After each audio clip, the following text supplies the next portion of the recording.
प्यारे दोस्तों, कुर्बान जाए आकाए नामदार मदनी ताजदार दोनों आलम के मुख्तार सय्यदुल अबरार सल्लल्लाहु अलैहि वसल्लम के आका अलैहिस्सलातु वस्सलाम ने अपनी उम्मत को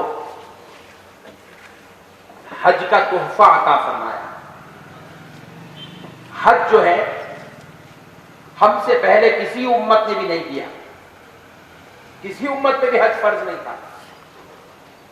हर नबी के दौर में हर नबी ने हज किया, लेकिन किसी उम्मत ने हज नहीं किया।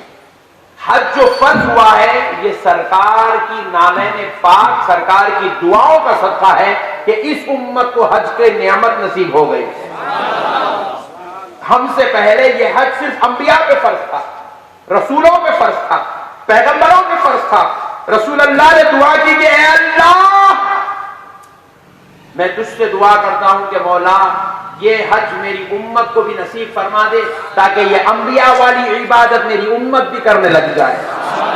सरकार की दुआ की बरकत है अल्लाह ने ये हज हम जैसे खताकारों, गुनाहगारों, सियाकारों, बदकारों को अता फरमा दिया है। अल्लाह ने अता फरमाया सरकार के सबसे से।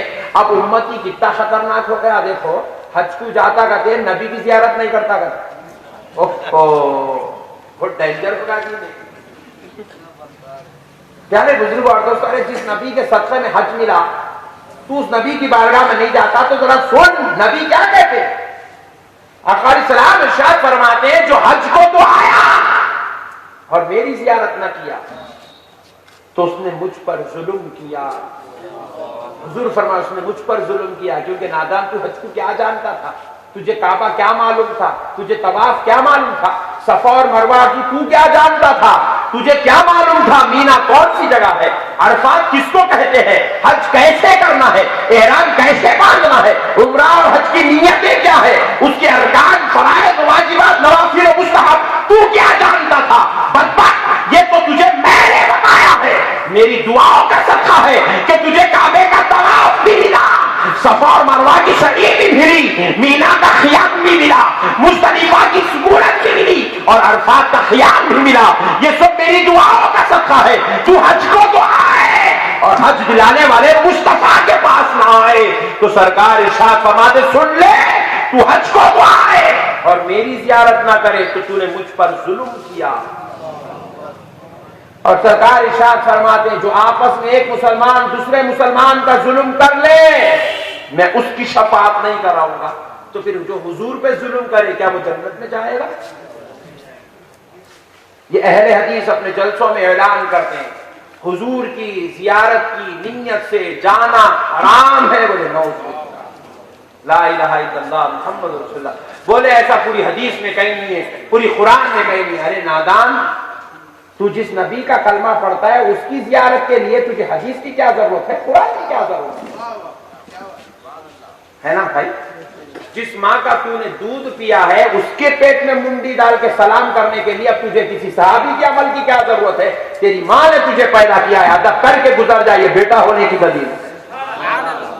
जिस नबी ने तुझे इस्लाम दिया है, हज दिया है, दीन दिया है, कुरान दिया है, अल्लाह से मग़फ़िरत दिलाई है, बख्शिश और नजात की ज़मानत लेकर जो नबी बैठा हुआ हो, जिसके नवासों से इस्लाम को बचाया गया हो, जिसकी औलाद को जन्नत का सरदार बनाया गया हो, जिसके घर में इमामत और विलायत के दरवाजे खोले गए हो, उस नबी की बारगाह में जाने के लिए तुझे अब हदीस और कुरान की क्या जरूरत पड़ गई। लानत है जो ऐसा सोचता है। मैं कोई एक जना ऐसी बोला तो मैं उसको पूछा, रे बेवकूफ तू कोट पैंट पहनता और पहनता हूं, बोला ये हदीस में कहां लिखा हुआ है? नहीं भाई बोलो ना, ये हदीस में लिखा हुआ है कोट पैंट पहनना, हदीस में लिखा हुआ है। बोला बेगम को साड़ी पहना था, हाँ ये हदीस कुरान में कहां लिखा हुआ है? शादी खाने में शादी करते नहीं, यहाँ तो अब तो ये रोड बहुत आबाद हो गई आप लोगों की, शादी खाने बन गए आप। जब हम ये मदरसे में पढ़ते थे बाबुल इल्म रहीमिया, ये हरी गुंबद के मदरसे में, तो एक मस्जिद की मस्जिद हफ्सा, दूसरा कुछ भी नहीं था, पूरा मैदान था, खेलते थे हम यहाँ पे। पुराना रिश्ता है आप लोगों से मेरा। प्यारे बुजुर्ग और दोस्तों, आप देखे तो हैदराबाद के टॉप रोडों में शुमार हो रहा हाफिज बाबा नगर, इतने शादी खाने बन गए। ये शादी खाने बनाना हदीस में है, बोलो ना।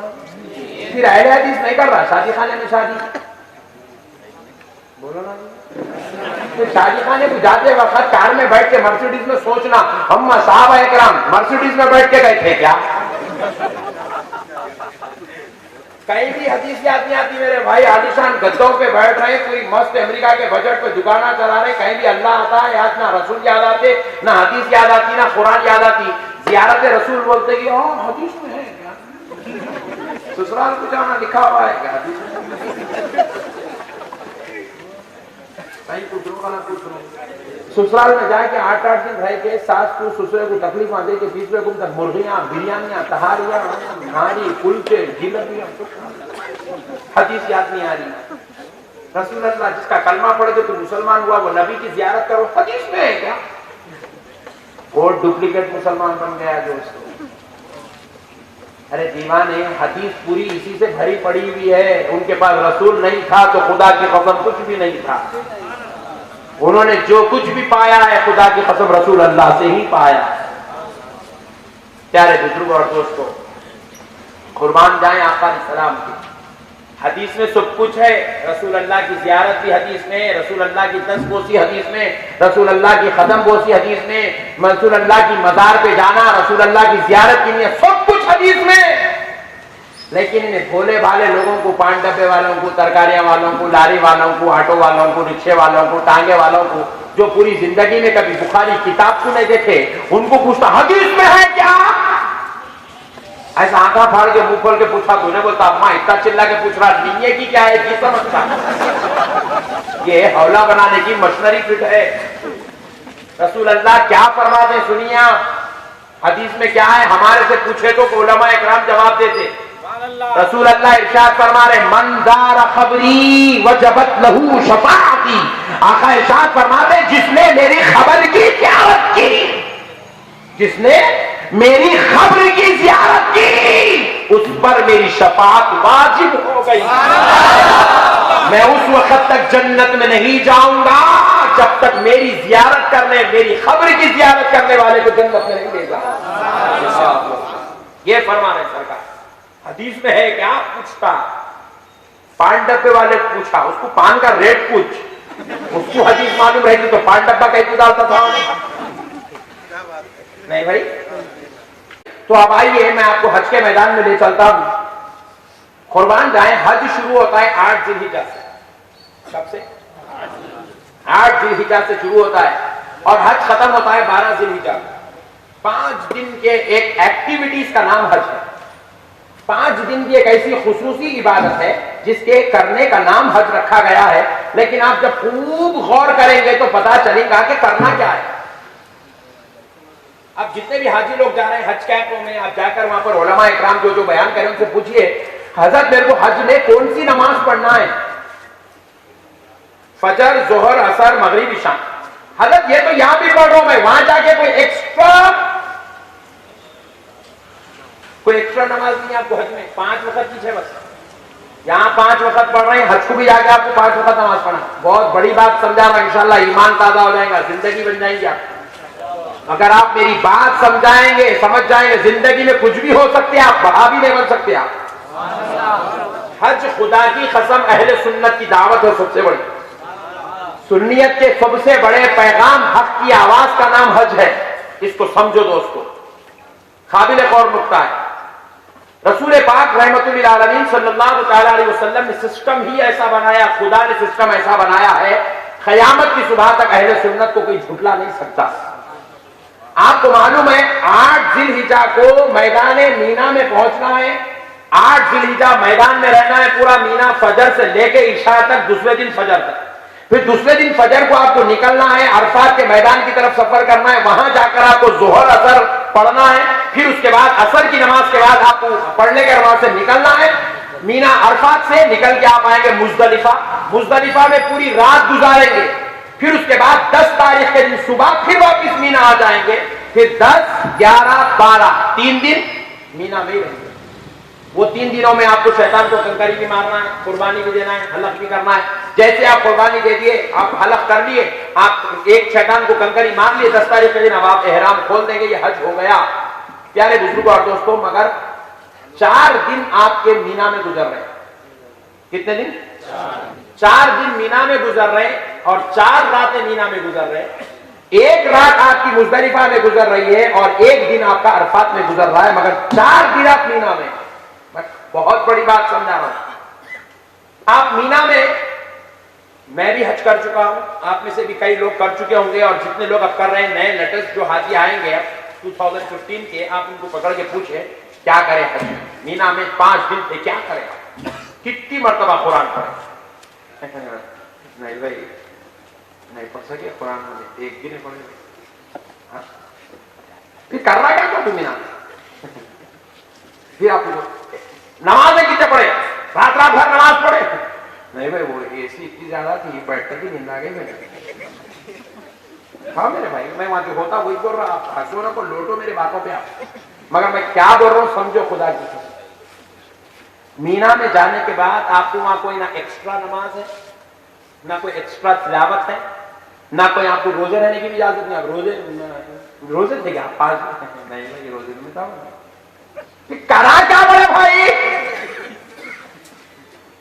हज समझा रहा हूं भाई, मेरे को हज कैंप में नहीं बुलाए, हज वाले बुलाए तो लोग सही हज बताता था। मैं लोग ऐसा डिफिकल्ट करके बता दे, हज कून जाने वाला सर खुजा ले रहा हो, क्या बोल रहा, बेल्ट अच्छे लगा के रखो, ने पैसे मार देता हूं, से चोरी हो जाते, वो जाते कि लॉक डालना, अलमारी को पूरा, कमरे को पूरा देख लेके रहना, वो पट्टे बन लेना, घूम जा। अरे कई कुत्ता डरा रहे भाई, 40 साल से हो रहा, 400 साल से, और अब तक एक आदमी भी नहीं घूमा। अब इन्हों का घूमने वाले हैं।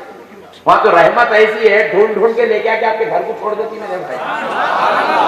वहां के जो मनाजिर देखा ना, हकीकत में हज का मंजर देखा तो वाला हज जैसा करना है वैसा करने गया तो वाले जो खुदा की कसम मेराज होती है हज के अंदर।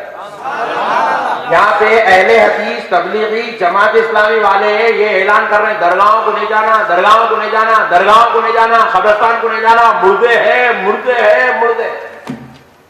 उरूस नहीं करना। सुने नहीं सुने आप लोग? अग्गए कहना सुनते सुनते। फिर मैं पूछ रहा हूं, मेरे मौला तेरी रहमत के मैं सदके जाऊं ना, एक्स्ट्रा नमाज पढ़ा रहा मीना में बुला के, 5 दिन रख रही। अरफात में भी कोई नमाज नहीं है आपको, ना एक्स्ट्रा कोई छठवीं नमाज नहीं है, तिलावत फर्ज नहीं है, वहां पर रोजे रखना लाजिम नहीं है, वहां पे कोई एक्स्ट्रा एक्सेसरीज, कोई जॉब ही नहीं है आपको दिन का। वहां पे आप जाके आए हज को, आपको मालूम है मीना में खाली बैठे रहते सब लोग। अरे हद तो यह है, पूरे हैदराबाद या एक जगह मिल गए, तुम्हारी दुकान कहां है, तुम्हारे बच्चे कितने हैं, तुम्हारे कारोबार कैसे चल रहे, अरे उन्हें मेरा दोस्त है जी। हाँ ये मीना में बोल रहा नहीं है, ये बोलने के वास्ते आया। हद तो ये बात चल रही है।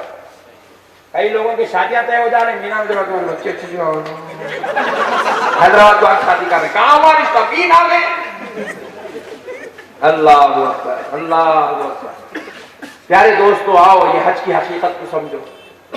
मैं पूछा मौला तेरी रहमत के सबसे जाऊं, यहाँ बुला के कोई एक्स्ट्रा इबादत भी नहीं करवा रहा परवरदिगार, तो ये मीना में बुला के परवरदिगार आप अपने 1-2 नहीं 50 लाख बंदों को जमा करा दिए।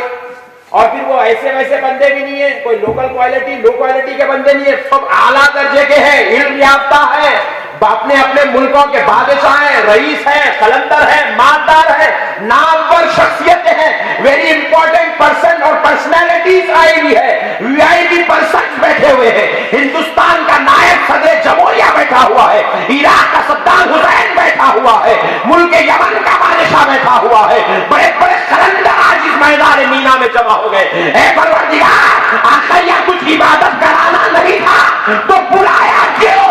तो रब जवाब देता है, बंदे सुन ले, ये मीना वो मुकाम है जहां पर मेरे 70 पैगंबर आराम कर रहे हैं। मैं तुझे मीना में हज के नाम पर मेरे महबूबों के उर्स में उनकी जियारत करवाने के लिए बुलाया।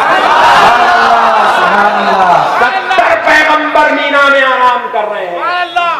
अजमेर में एक वलीउल्लाह आराम कर रहा है, बगदाद के एक खित्ते में खौफ आराम कर रहा है, एक खित्ते में अबू हनीफा आराम कर रहा है। मीना उस कब्रिस्तान का नाम है जहां पर 70 पैगंबर आराम कर रहे हैं। वरना मक्के में करोड़ों मैदान पड़े हैं, लाखों हजारों मैदान पड़े हैं, अल्लाह किसी मैदान में जमा कर देता किसी मैदान में जमा नहीं कर रहा है, अपने पूरे बंदों को पूरी दुनिया से बुलाकर मीना में इसलिए खड़ा कर रहा है क्योंकि मीना उस जगह का नाम है जहां 70 पैगंबर आराम कर रहे हैं। और एक रिवायत में आया 70,000 पैगंबर आराम कर रहे हैं। और तो करो दोस्तों, या खबरों को जाने को हराम बोलने वाले अब जाके मीना में खबरों में बैठे हुए। वरना करना क्या है मीना में, आपको आप बताएं, मेरे कुछ समझ में नहीं आया है ना। वहां कोई एक्स्ट्रा नमाज, बस वही 5 वक्त की नमाज। अच्छा चलो सुन्नता बढ़ जाए।